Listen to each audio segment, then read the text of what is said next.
Good morning. Our weather is radically changed here in New Hampshire. It seems like summer just stopped and fall is beginning, but it's been pleasant. We're having a day of rain, which we really need. I wanted to talk to you today about something that happens in our lives. It's being busy. Sometimes we get distracted in being busy. There's a great example in Luke chapter 10, verses 38 through 42. It says, as Jesus and his disciples were on their way, he came to the village where a woman named Martha opened her home to him. She had a sister called Mary who sat at the Lord's feet listening to what he had said. But Martha was distracted by all the preparations that had to be made. She came to him and asked, Lord, don't you care that my sister has left me to do the work by myself? Tell her to help me. Martha, Martha, the Lord answered, you're worried and upset about so many things, but only one thing is needed. Mary has chosen what is better, and it will be not taken away from her. Great example. Mary and Martha, wonderful sisters. They loved Jesus. Their brother Lazarus loved Jesus. They did many things with him. They had dinner together, and that's what they were preparing to do here. And all of a sudden, Martha got distracted and was very frustrated over the fact that Mary wasn't helping her out. Well, I made two simple points. Number one, Martha was distracted. She was well-intended, just misdirected.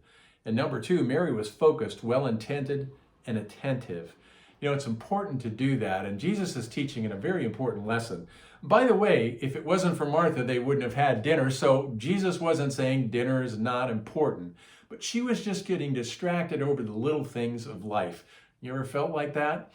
The other day I had to deal with the DMV, and usually the reputation of the DMV employees are not always of the highest acumen.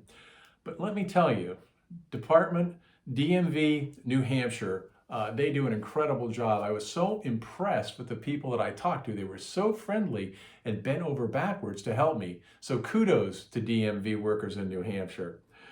But you can get very frustrated about those things. And I had to take that to the Lord in prayer because I had some complications with my license renewal and my car registration, and it was just getting overwhelming. You know, what used to be a simple little thing is not simple any longer. So when I was told that I was the 100th caller and I had to wait a while, I went through the whole process. And I finally I sat down with the Lord and said, Lord, please help me through this thing. And sure enough, it was taken care of. The lady went overboard to help me do that. So maybe you feel frustrated from time to time. J. Vernon McGee said this, and he was a great Bible expositor. He said, my frustrated, confused friends, are you at the corner of life where you do not know which way to turn? Then for goodness sake, sit down. Sit at Jesus' feet. Look in his word and see what he has to say. It will help you with your homework and housework. It will make you a better dishwasher. It will help you sweep the floors cleaner. It will dig a ditch. You will dig a ditch better, mow a better lawn, and study your lesson better. Your work at the office will be easier and you'll be able to drive your car better. Just take time to sit at the feet of Jesus. Mary chose the best part. Now, he's not saying instantly you're going to be a better all of these things, but I think what he was trying to say was focus, concentrate. And when you get your life in priority, it helps you to do everything better, right? That makes sense, doesn't it? It's a healthy perspective of life, like a spiritually chiropractic adjustment. You know, sometimes when your back gets misaligned, you have to go to a chiropractor and have it put back in place. And that's what we need spiritually sometimes, be put back in place. And so Jesus was using this as an example with these two sisters.